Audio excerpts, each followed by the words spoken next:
Welcome back. All right, so 10 games to review now. If you're looking for a review of the earlier games which took place, already on the channel. These 6 games all started at 4 o'clock my time, 7 o'clock Eastern. So we're going to start off by talking about the Toronto Maple Leafs playing in Montreal against the Habs. Two teams that desperately needed wins. Both of them came into this one 1-4-2 in their last 7. It was Woll versus WSH, and 12 minutes and 11 seconds in, Montreal would open the scoring. Hudson buries one on the rush, Suzuki and Caulfield with the assists, so it's a 1-0 lead for Montreal, a much-needed lead for a Habs team that's been struggling with confidence. Then at 13:33, so almost a minute and a half later, Dobson gets one from Matheson and Demidov, so that's 2 goals, both of them by defensemen. Montreal's up 2-0, and they hold that lead after the first. Second period, well, why not add to the lead? 4:09 in, it's Dobson with a one-timer from the right circle, Demidov and Slavkovsky with the assists. It's 3-0 Montreal. And if you're a Habs fan, you probably felt pretty good too when they would score again. At 13:11, it is Anderson roofing one off Woll's shoulder. Florian Xhekaj with his first NHL point, I believe, on this one, and Carrier with the assist as well. And that ended the night for Woll. Hildeby goes in. I'm going to say this too. I don't know why Florian Xhekaj isn't just like a regular on the Montreal Canadiens. Having watched him in the preseason and all that, I don't know why he's not just a regular with the Habs. At any rate, Toronto would answer. At 17:19, Ekman Larsson puts one past the screen, finally solves WSH. The assist to Cowan and Nylander makes it 4-1, and that's your score after 2 periods of play. In the third period, it stays 4-1 for a while. Toronto would get a power play. They would score on it at 14:55, and it's during the 6-on-4. It's a power play marker for Nylander, Riley, and Michelli with the assists. So suddenly it's 4-2, maybe a little bit of doubt creeping in. Well, Toronto pulls the goaltender, and at 17:50, Josh Anderson ends any doubt that might have been left. Matheson and Evans with the assist. Huge 5-2 win for the Montreal Canadiens tonight. They definitely needed that. Toronto keeps sliding. They're now back below NHL 500. Your 3 stars are Dobson, Anderson, and Florian Xhekaj. Welcome back to the NHL. I believe he's played before. I believe he played a game or 2 earlier in the season for the Montreal Canadiens. Just nice to see him get on the score sheet. Shots on net, 11-9 Toronto in the first, 17-6 Montreal in the second, 9-3 Toronto in the third. Final shots, 29-26 for the Montreal Canadiens. Power plays, Toronto 1 for 3, Montreal 0 for 3. The hits, 26-20 for Montreal. Woll saves 21 out of 25. Hildeby only faced 3 shots in relief. He did save all 3. WSH, the start that he needed, 24 saves on 26 shots. So that's good news if you're a Montreal fan. All right, next up. The Oilers and the Panthers, the Stanley Cup final rematch. It was Skinner and Bobrovsky against one another, and it takes 23 seconds for the scoring to get started. Roslovic, it's a net feed that goes through Bobrovsky. So Roslovic scores from Bouchard, makes it 1-0, but Florida would answer. At 6 minutes and 30 seconds, Lindell buries one from the doorstep. Samoskevich with the assist on that. So we have a 1-1 tie, which lasts 36 seconds. Some of these games tonight had a ton of goals in the first period. I was sure I was going to be using a ton of 80s magnets. Didn't turn out I needed any of them.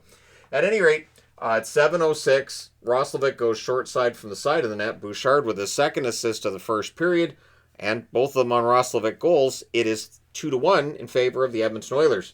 Everything gets punchy at 8 minutes and 35 seconds. Frederick has a fight with Greer as well.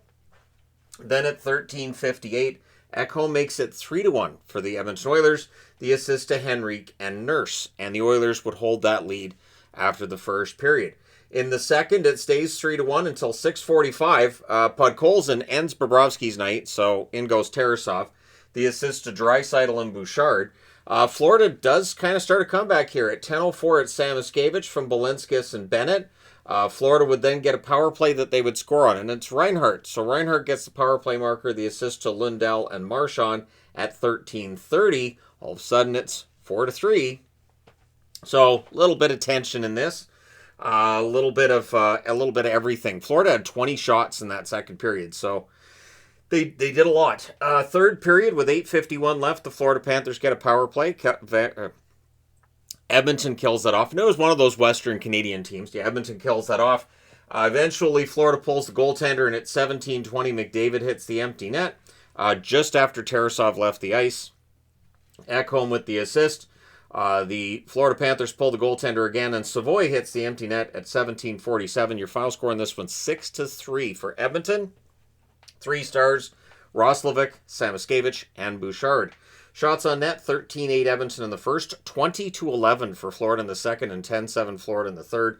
Final shots, 38-31 for the Panthers. Power plays, Edmonton 0 for 2, Florida 1 for 4.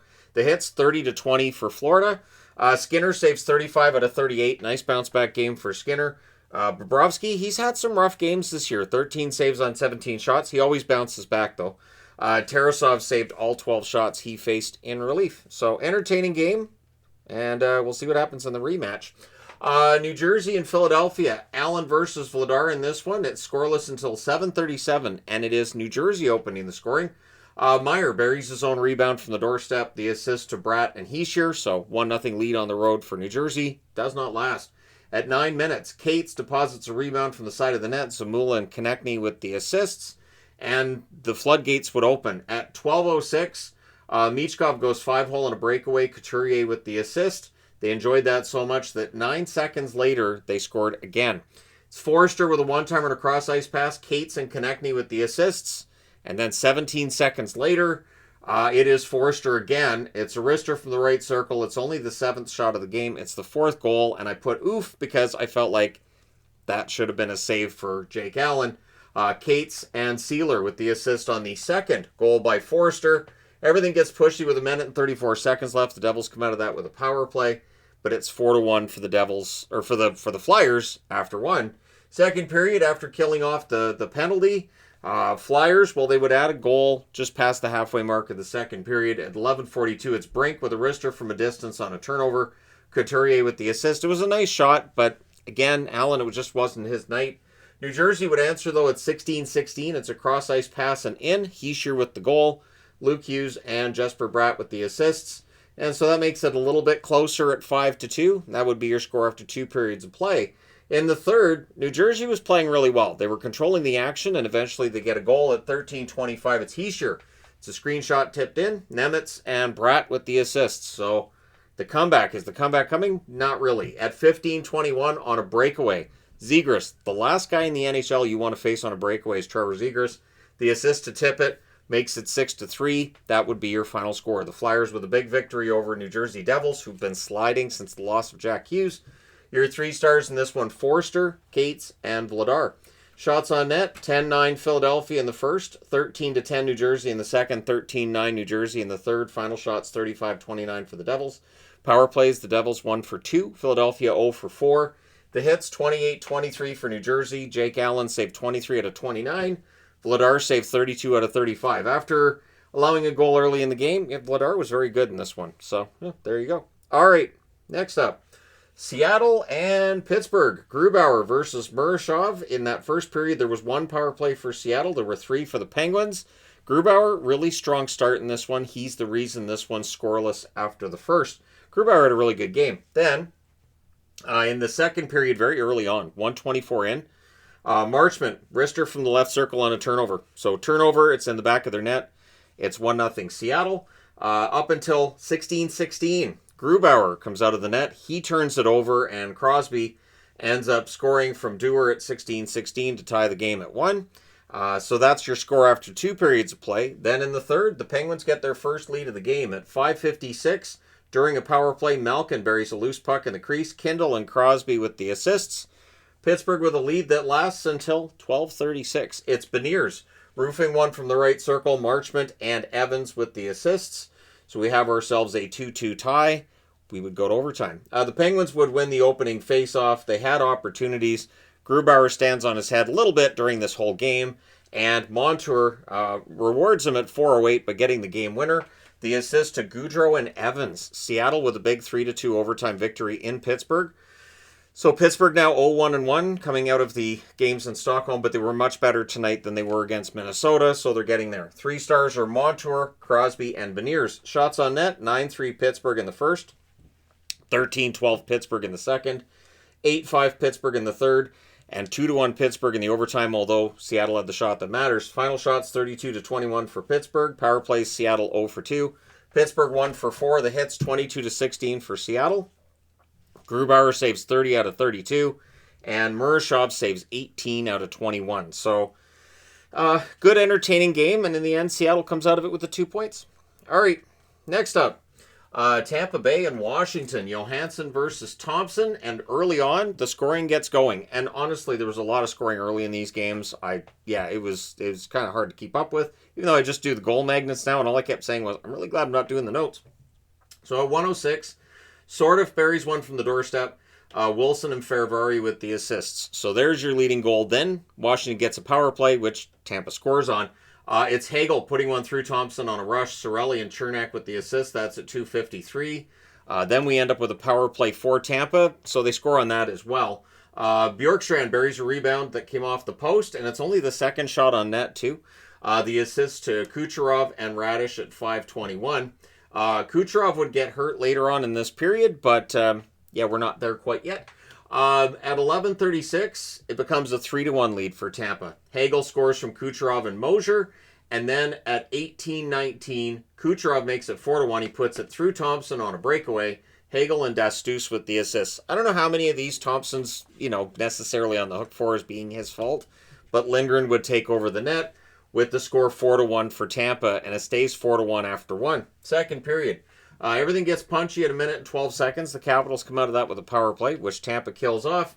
And then at 5:26, Chychrun gets a goal that goes in off J.J. Mosier's skate. Doesn't matter how they go in, just that they go in.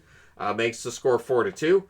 There was a fight between Douglas and Wilson. Douglas was handed the instigator. That would get killed off, but it's 4-2 for Tampa after two. Third period. 5:24 in Ethan Frank. I'm glad to see him on the score sheet again. He wires one far corner from the right circle. Milano and Chychrun with the assists, so hopefully they keep Frank up with the team this time around. That makes it 4-3, and so we're seeing that comeback, very similar to this game over here. And then we get 1 minute and 21 seconds of 5-on-3 for the Washington Capitals. This is the game. Tampa does kill that off. Eventually, at 15:51, Sorelli, he gets a goal from Hagel and Gensel. That makes it 5-3, and this is right around where they announced that Kucherov would not return to the game. He'd been hurt in the first period. So hopefully Kucherov's not out for very long. He had a good game. Your final score in this one is 5-3 for Tampa. 3 stars are Hagel, Johansson, and Chychrun. Shots on net, 9-6 Washington in the first, 11-4 Washington in the second, 12-6 Washington in the third. Final shots, 32-16 in favor of the Capitals. Power plays, 1-for-3 for Tampa, 0-for-6 for Washington. That's a big part of the story. The hits, 22-15 for Washington. Johansson saves 29 out of 32. He had a very good game. That's why he's in the 3 stars. Logan Thompson, 2 saves on 6 shots. Not great. And then Lindgren saved 9 out of 10 in relief. So, rough night for Washington, but Tampa stays hot. All right. Last game of the night we're going to talk about, at least on this board, and then I'll get into the other board after the third period in the last 2 games. Ullmark versus Nedeljkovic, as it was Ottawa playing in San Jose tonight. This matchup, suddenly, a matchup that 5 years ago nobody would have cared about, now it's kind of must-see TV because you've got 2 pretty young, exciting teams here. So the Sharks score, but an offside challenge works, so beautiful goal, doesn't count. The ref is told that he sucks because the Sens go to the power play, and then what really didn't make him happy was then the Sens scored on it. At 7:49, Cousins tips one from the slot. The assist to Stützle and Sanderson. However, San Jose would get a power play that they would score on as well. It's a wrister pass to screen by Klingberg. Celebrini and Smith with the assists at 16:06. Ties the score at 1. That's your score after first period of play. Second period, 7:47 in, a goal that was back and forth in how it was crowded between Wenberg and Gaudreau. Eventually it's given to Gaudreau. The assist to Wenberg and Ferraro, just bearing a rebound off a rush. So not much chance there for Ullmark, and it is 2-1 in favor of the San Jose Sharks. Hodgson had a fight with Reeves. It was a pretty good tilt. And then at 18:38, Zetterlund with a wrister from the right circle on a rush in front of the fans that used to see him wearing a San Jose jersey. Now he's wearing Ottawa. Zetterlund gets the goal from Clevin. That ties the game at 2, and that's our score after 2 periods of play. In the third, it's tied, and I'm figuring we're going to get overtime, but at 13:22, Stützle puts one in off of Nedeljkovic on a rush. The assist to Cousins and Batherson, so that makes it 3-2. The goalie pull happens with 2.5 minutes left, with 52.4 seconds left. The Sharks call a timeout. Whatever they discuss does not work. Your final score is 3-2 in favor of the Ottawa Senators. 3 stars, Stützle, Giroux, and Ferraro. Shots on net, 6-5 San Jose in the first, 15-7 Ottawa in the second, 7-6 Ottawa in the third. Final shots, 27-19 in favor of Ottawa. Power plays, both teams go 1 for 5. The hits, 23-19 for San Jose. Ullmark saves 17 out of 19 in the victory. Nedeljkovic, 24 saves and 24 shots in the loss. All right, now we're going to go to board number 2, and that clock, it's gonna suddenly jump forward. All right, so another late resumption here. The Colorado Avalanche, the Nashville Predators. I didn't get all the stats on that one, did I? And fixed. All right, so Blackwood versus Saros in a matchup between the top team in the NHL and one of the bottom teams in the National Hockey League. And 15 seconds in, on a turnover, Brent Burns gets the puck and buries it. It was from the right circle. It was a wrist shot. And from there on, Colorado did not play well. They did not play well in that first period at all. The Predators controlled most of that first period. They outshot them by almost a 3-1 ratio. Could not solve Blackwood. We go to the second period. Each team in the second period had a single power play. Unsuccessful. The Avs, I thought, were much better than they were in the first period. Did we have any scoring? No, because Saros and Blackwood were both absolutely fantastic. And we go to the third with the score still 1-0 for Colorado. In that third period, Saros was stealing the show. Saros was keeping this close when Colorado got the chances. When the puck went the other way, Blackwood was making all the saves as well. Eventually, the goalie pull happens, and Colorado gets an empty netter. McKinnon scores from Nelson and Landeskog at 18:25. Now it's 2-0, so Nashville has to pull the goaltender again. And at 19:10, Drury hits the empty net from Lehkonen and Kelly. So the Colorado Avalanche now up to 8 wins in a row, meaning if they get 2 more wins after this, that there will be a 10-win video, the first one of the season, and would belong to Colorado. The Preds just don't have any finish. This is like, it's a mix of Blackwood played really, really well, and Nashville just can't get a goal. So, 3 stars in this one, Blackwood, Burns, and Saros. You can see the chess magnet on the board for 3 goals or less. Tony the Tiger is on the board because Blackwood was great. Shots on net, 16-6 Nashville in the first, 11-10 Nashville in the second, 10-8 Colorado in the third. Final shots, 35-26 for Nashville. Power plays 0 for 2 for Colorado, 0 for 3 for Nashville. The hits, 28-15 for Colorado. Blackwood, 35 saves for the shutout, and Saros saved 23 out of 24. So, yeah, 3 stars, Blackwood, Burns, Saros. That's perfect. You get both goaltenders and the guy who scored the goal. There you go. Not too bad. All right. Moving along. The New York Rangers and the Utah Mammoth. Quick versus Vejmelka. And 10:08 in, Peterka, a beautiful goal by Peterka. He continues to have a great run with Utah. Schmidt and McBain with the assists. But then at 15:19, a goal that was originally credited to Fox on the app, changed over to Gavrikov. Gavrikov gets a goal from Fox and Zibanejad. We have a 1-1 tie. That's at 15:19, and that would be your score after the first period. In the second period at 8:07, Panarin puts one through Vejmelka on a breakaway to give the Rangers a 2-1 lead. Trocheck and Gavrikov with the assists, so Gavrikov with a goal and an assist tonight. But a little over 3 minutes later at 11:14, Keller. It's originally a goal that was waved off as having hit the crossbar, but no, the horn sounds to tell you, no, Keller hit the back of the net. It's his goal, the assist to Yamamoto. So a goal at 11:14 ties the game at 2. And that would be your score through 2 periods of play. And it stays that way for a while into the third. And then at 7:32, DeSimone. A little bit of good fortune here, but hey, counts. Goes in off Taylor Radish's stick to make it 3-2. So Utah has themselves their second lead of the game. Their first lead since 15:18 of the first period, because at 15:19 the Rangers tied it. With 8:20 left, the Rangers get a power play. That's killed off. Quick gets shaken up in a collision with Carcone. Didn't look great there, but he stayed in the game. The Rangers guilty of an icing with 1:36 left. The goalie pull happens with 1 minute and 30 seconds left as they're going up the ice. They're not able to tie this. The Rangers have started struggling on the road, so that's bad news for the Rangers. 3-2 win for Utah. Your 3 stars are DeSimone, Peterka, and Vejmelka. Shots on net reflect that the Rangers have started to struggle. 13-12 Utah in the first, 8-3 Utah in the second, 13-7 Utah in the third. Final shots, 34-22 for Utah. Power plays, the Rangers 0 for 2. Utah didn't have any. The hits, 30-17 for the Rangers. Quick saves 31 out of 34. Vejmelka saves 20 out of 22. All right, next up, Dallas and Calgary. All right, so I'm just going to say straight up here, if the NHL doesn't suspend Rantanen now, I don't know what it's going to take. So, DeSmith versus Cooley, and the Flames would end up opening the scoring. At 11:31, Coronado buries one 5-hole from the doorstep. Kadri and Huberdeau with the assists. So 1-0 lead for Calgary, and that would remain the score after the first period. In the second period, everything gets punchy with 51 seconds left. This is what we need to talk about. So Rantanen boards Coronado. I think Coronado's nose is broken. He would come back into the game, but you could see the stitches all the way over the bridge of the nose. It's classic for when your nose is broken. So he did exit bleeding on the ice, and Huberdeau has a fight with Rantanen. Of course, Huberdeau's given the instigator. So a 5-minute power play for Calgary becomes 2 minutes of 4-on-4 to start. It is another reason I'd like to see the instigator gone, because you're taking 2 minutes off of a 5-minute major, or some kind of an amendment to the rules, because in this case, yeah, Rantanen absolutely smokes Coronado into the boards. He's completely defenseless. Like I said, Department of Player Safety, come on, let me get that wheel of punishment out, and we'll see what that comes to. Hopefully tomorrow morning we're having a chat about that. I mean, I'm a Dallas fan, but that was dirty. They've got to penalize that. They should have done something about the Romanov hit.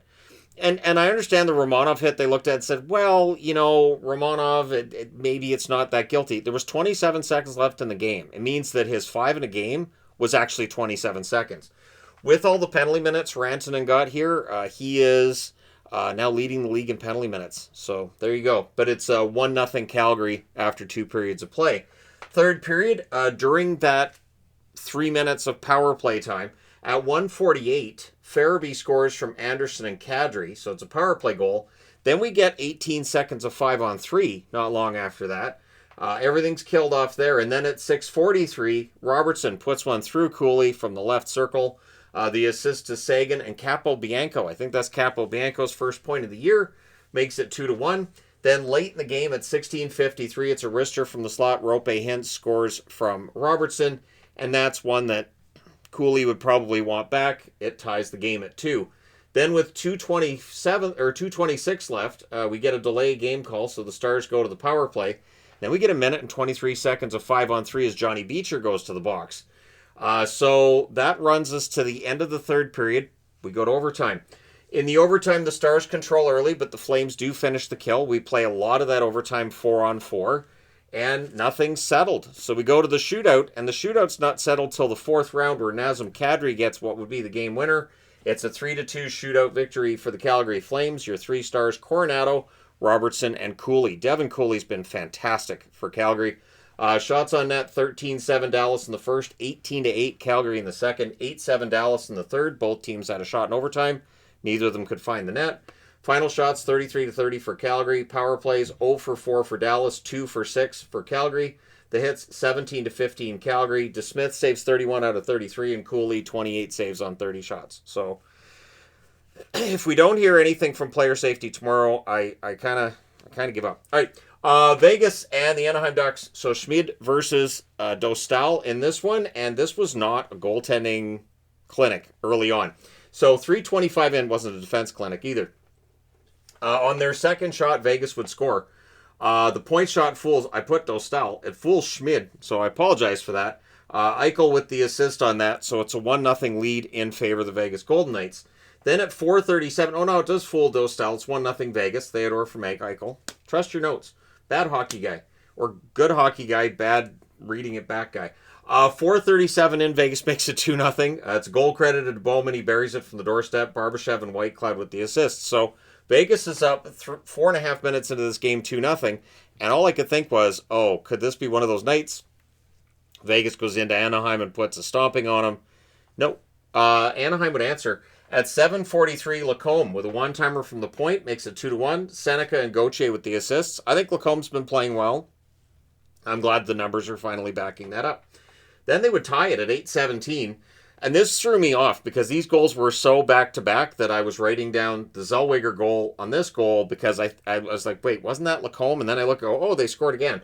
Zellweger from Terry and Trouba at 8:17, so it's another one-timer past Schmid, and it was only the third shot on net. So these guys are scoring early, and I think there were like 4 goals on the first 7 shots in total in this one. Then late in the period at 17:59 on a power play, it's a screenshot. Hurdle deflects it in. Eichel with the assist. So it's 3-2 for Vegas, and that would be your score after the first period. Second period, Anaheim gets there together. At 13:50, it's a cross-ice pass and in. Terry scores from Carlson and Lacombe. Lacombe with a nice headband pass. I think that's Lacombe's third point of the game. Second point of the game. Goal and an assist for him to that point. We have a 3-3 tie. That would be your score after 2. In the third period, everything gets punchy at 3 minutes and 38 seconds. We get 2 minutes of 4-on-4 out of that.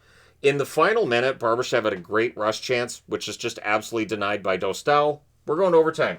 The Ducks control early. There was a post for Terry, and then baffling play. I don't know how many people didn't actually see this puck go in the net live. 3:57, Gauthier ends up scoring.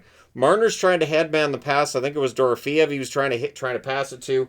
But Marner gives it to Gauthier, and Gauthier buries it. So at 3:57 of overtime, Gauthier on it with an assist to Marner gets the goal, and Anaheim, again, beats Vegas in overtime 4-3. This is the second time this season they've beaten Vegas in overtime. Your 3 stars are Lacombe, Gauthier, and Dostal. Shots on net, 11-6 Vegas in the first, 13-8 Anaheim in the second, 12-11 Vegas in the third. In the overtime, the shots are 3-1 for Anaheim, including the shot that matters. Final shots, 33-32 for the Ducks. Power plays, Vegas 1 for 4, Anaheim 0 for 2. The hits, 19-15 for Anaheim. Schmid saves 29 out of 33. Dostal saves 29 out of 32. So after a rough first period, the defense and the goaltending got a lot better from there. We end up with a 4-3 score instead of like the 10-8 that I was expecting. I'm always glad there's a sell on this side just in case, but we didn't need it tonight. All right, with those games decided and all those results gone over, let's discuss what it did to the standings. All right, so Colorado's still first overall. Surprise. 21 games, 15-1-5, 35 points in 21 games. They've now got a 5-point lead over Carolina and Dallas. Dallas, 22 games, 13-5-4 record, 30 points for them with the shootout loss tonight. Minnesota stays third, 11-7-4, 26 points in 22 games. The Pacific, Anaheim fight off Vegas and stay in first, and they actually open up their lead to 2 points. They're 14-7-1, 29 points in 22 games. Vegas, they don't like extra time, do they? 10-4-7, 27 points in 21 games. Seattle, 11-5-5, 27 points in 21 games. They are the number 3 team in the Pacific once again. The LA Kings dropped to the number 1 wildcard spot, 10-6-6, 26 points in 22 games for them. Utah's back above the playoff line, 11-8-3, 25 points in 22 games. And then you get to Edmonton, 25 points in 24 games, 10-9-5, still below the playoff line, but they did get the win tonight. Winnipeg is outside of the playoffs looking in, and I can't remember the last time I said that. 12-8, 24 points in 20 games. Chicago, 24 points in 21 games, 10-7-4 record. San Jose, 10-9-3 now, 23 points in 22 games. The St. Louis Blues, 7-9-6, 20 points in 22 games for St. Louis. The Vancouver Canucks, 9-11-2, 20 points in 22 games for them as well. Calgary is no longer last in the NHL. They are 7-13-3, 17 points in 23 games. The last place team is now Nashville, 6-11-4, 16 points in 21 games for the Preds, who are really struggling to get goals. Then we go to the East and the Atlantic. It's first place again for Detroit, 13-8-1, 27 points in 22 games. Tampa's second now, 12-7-2, 26 points in 21 games. Ottawa, who are they the only Canadian team above the playoff line? Sure are. We got 1, 2, 3, 4, 5. Yeah, that's it. So that's interesting, isn't it? 1, 2, 3, 4, 5. Yeah, there we go. 7. So yeah. Ottawa, that's insane. Carolina, 21 games, 14-5-2 record, 30 points. New Jersey, 21 games, 13-7-1 record, 27 points for the Devils. Now, the Islanders, 12-8-2, 26 points in 22 games. The Boston Bruins are now the number 1 wild card, 13-10 record, 26 points in 23 games. Philadelphia is back above the playoff line, 11-6-3, 25 points in 20 games. Pittsburgh now 10-6-5, 25 points in 21 games, and outside the playoffs. Montreal 11-7-3, 25 points in 21 games, so they sit outside the playoffs, and they're also only 2 points out of first. So the East is not really spreading out the way I thought it would. Columbus 11-8-3, 25 points in 22 games. Washington drops a bit, 11-9-2, 24 points in 22 games. Florida still outside the playoffs, 11-9-1, 23 points in 21 games. The Rangers below NHL 500, 10-11-2 now. 22 points in 23 games. So now that their road record has started to erode, it's really undercutting this team. Toronto 9-10-3, 21 points in 22 games. Yes, Toronto is under NHL 500. The Buffalo Sabres 8-9-4, 20 points in 21 games. They are knocking on the door of Toronto and the Rangers. We'll see if Buffalo can win and push those teams down. This is a absolutely insane season. If I had said at the start of the year, I think the only Canadian team that could be above the playoff line in mid-November, Ottawa, I would have been told I was crazy. But here we are, keeping in mind that there are some teams that have played more games than others and points percentages being as they are. But yeah, very interesting standings so far this year, and I'm really glad I added this feature to the reviews. And from what I'm seeing, sounds like a lot of the viewers are glad I added it as well. So there you go. Let me know your thoughts in the comment section below as always. Hit like and subscribe in the event you may not have done so already. Thank you guys so much for all your support. I will talk to you again soon.